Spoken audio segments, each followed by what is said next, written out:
space as of right now, and the judges' conduct is now in question.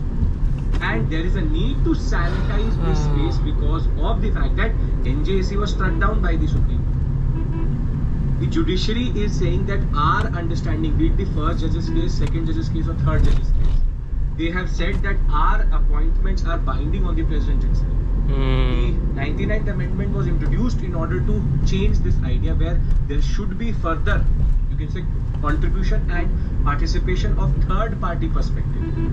However, the collegium issues is something which is still holding. So the NJAC issue versus the collegium issue still holds, and this is where now this conversation has been reoriented and refurbished.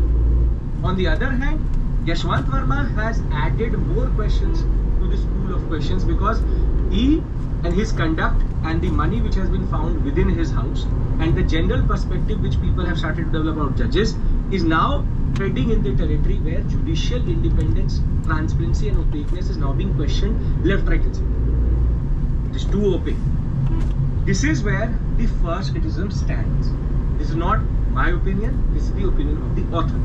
The author argues that here there is a, if this is a criticism, lack of transparency, there has to be judicial reform, and that has to come to the judiciary because any form of reform from the executives or the legislative sector has in turn led to either quoting the basic structure or being struck down by the Supreme Court general.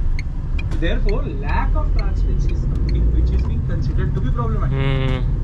Now, this is steps.